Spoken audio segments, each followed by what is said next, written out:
Ndagusuje cyane kandi nongeye kuguha ikaze wowe dukurikira kuri Rani Dr. Live, urubuga tubagezaho ibiganiro byinshi bijyanye n'ubuzima bw'umwana, kuva umutwite, umubyara ndetse na rwa rugendo rwose rwo kurera umwana.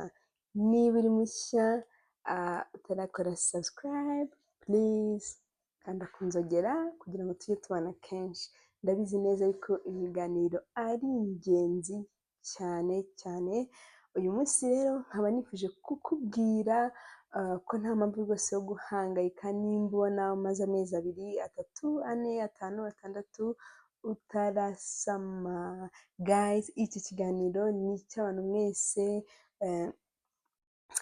mutegura gusama, cyangwa niba aka kanya aricyo kintu wifuza ariko nanone ukaba ugerageza byanga nje kukumara impungenge, ariko nanone nkubwira muri bimwe ibintu bimwe na bimwe wakora kugira ngo wongere ayo mahirwe yo gutwita vuba.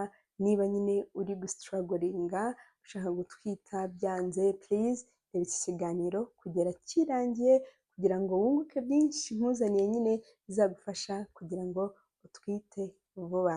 Kandi nawe rwose wasamye, jya ukurikira ibindi biganiro byinshi dushyiraho kugira ngo ujye wunguka ubumenyi bwinshi bizagufasha nyine kugira ngo wa mwana utwite, wa mwana wifuza kurera azakure neza, kandi niba umutwite azavuke neza afite inkingo zuzuye, ameze neza, nyine bimuha amahirwe yo gukura neza nawe. Please niba uri mushya utarakanda subscribe, kanda ku nzogera kandi ujye usharinga n'ibiganiro byacu kugira ngo nyine n'abandi bunguke ubumenyi. Ikindi buri uko ureba ikiganiro jya ukora like kuko bituma nyine kigera no ku bantu benshi. Ubundi abantu benshi bakwiye guhangayika cyane iyo akenshi ari ikintu yagiye yiteze avuga njye ni Mariya ndifuza kuzahita ntwita nkabyara. Ibyo bintu byose wibaza, ndabizi ko harimo abantu benshi batanaze nibyo ari tuvuga yuko umuntu ashaka afite ibibazo byo kutabyara, nyine ukagenda wumva amakuru menshi, rimwe na rimwe abantu bakaba bakuyobya, bakaba batuma uhangayika kandi mu by'ukuri nta n'impamvu ihari yo guhangayika. Ni byiza rero yuko wunguka ubumenyi bwinshi buzagufasha kugira ngo umenye bya bintu byose nyine ukwiye kumenya mu gihe uri muri urwo rugendo rwo gutegereza, cyangwa muri urwo rugendo wumva wifuza ko wabona umwana. Uyu munsi rero ndashaka kubwira se ubundi umuntu muzima akaba asama mu gihe kingana iki, ese ni ryari nyine umuntu akwiye guhangayika. Ubundi abantu benshi 80% by'abantu bari married, cyangwa abantu bose bakora imibonano mpuzabitsina idakingiye, hari amahirwe y'uko mu mezi 6, 12 abo 80% nyine baba batwise. Guys, nyine ubundi even ushobora gukora imibonano mpuzabitsina once ugatwita, ariko nyine 80% by'abo bantu ubundi nk'uko mubyumva la majorite batwita hagati y'amezi 6 n'amezi 12 bakora imibonano mpuzabitsina uburyo buhoraho buri regular, like minimum 3 times a week.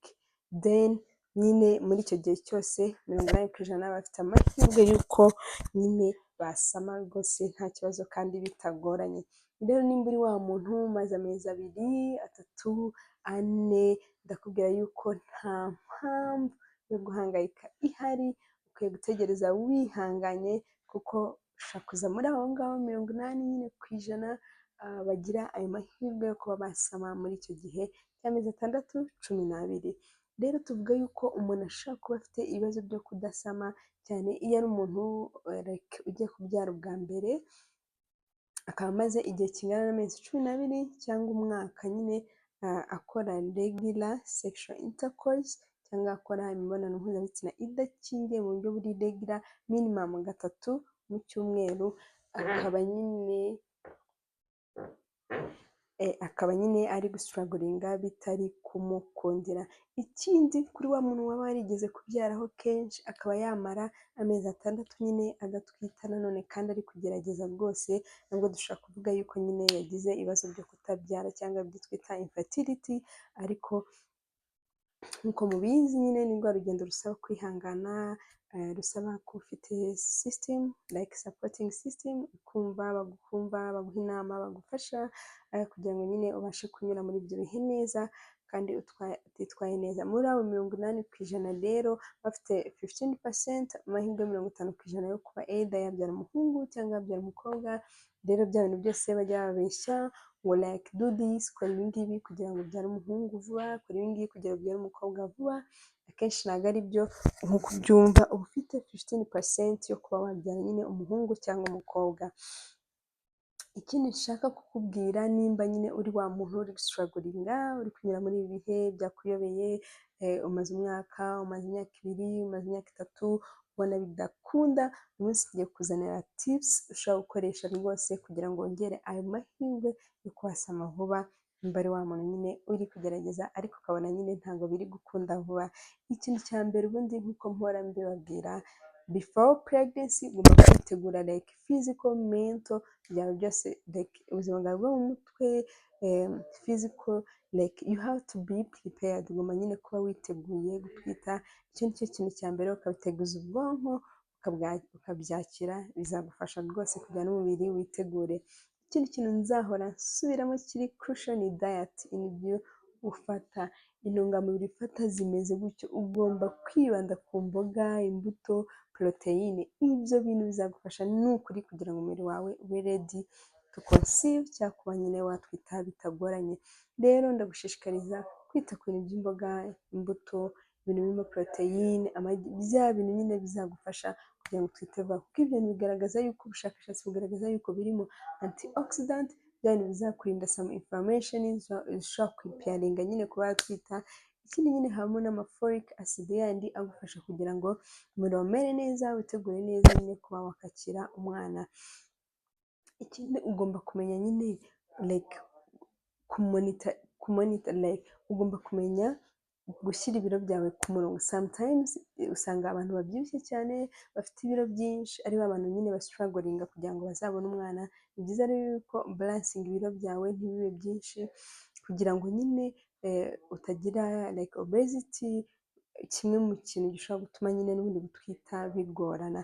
Ikindi kintu guys, ndakubwiye, nimba wumva wifuza kubyara vuba ukaba uri wa muntu w'inzoga nyinshi, my god, you have to quiet for sometimes kugira nyine bigufashe kuba watwita vuba. Please please please, niba uri wa muntu wifuza gutwita ukabona warasitaragorinze ariko nanone wikundira nyine inzoga nyinshi, please tangira rwose unywe less kugira ngo nyine bifashe umubiri wawe kwitegura kumera neza kugira ngo ube ready for pregnancy. Ikindi kintu, please please please, no smoking ku mama utwite, ku mama witegura gutwita. Ibyo bintu rwose ntabwo ari sawa na gato. Please quiet, cyangwa niba utabikora don't do that, kuko ni ikintu kibi, ni ikintu kibi gishobora gutuma nyine n'ubundi byipiaringa kuba wasama. Ikindi kintu cy'ingenzi ariko mvuze nyuma, please, nimba witegura gutwita ujya kwa muganga bagufata amaraso bareba akwiye, gufata ibizami by'imisemburo, bagufate like ibyo twita thyroid hormone by'umwingo. Ibyo bintu byose bizafasha na muganga gutekereza neza, akaba yamenya n'inama akugira muri urwo rugendo wifuza gutangira nyine kuba watwita, kuko biri muri bya bintu nyine nabyo bishobora gutuma kuba watwita bitakorohera rwose. Please go and investigated kugira ngo nyine umuganga amenye neza yuko, abishura yuko umeze neza, kugira ngo nyine bigufashe kugira ngo umubiri wawe umenye neza nimba umeze neza. Ikindi uri ready nyine for pregnancy.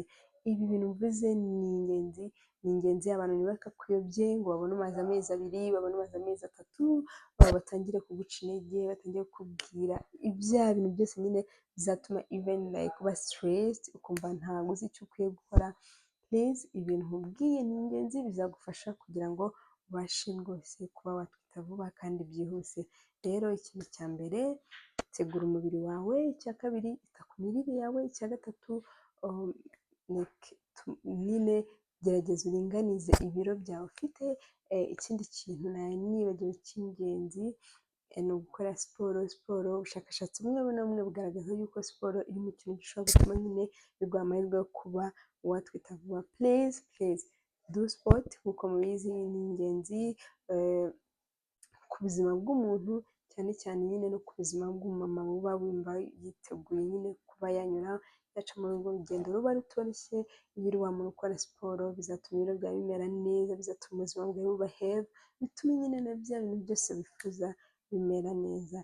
Ndabashimiye cyane abantu tujyanye ku musozo w'iki kiganiro. Please niba utarakora subscribe do so kugira ngo nyine dukomeze tubane kandi twungurane inama, ibitekerezo, ibyifuzo, bya bintu byose nyine wumva wifuza kumenya byatuma umwana akura neza. Aha niho honyine uzajya ubisanga kandi ku gihe. Ciao ciao.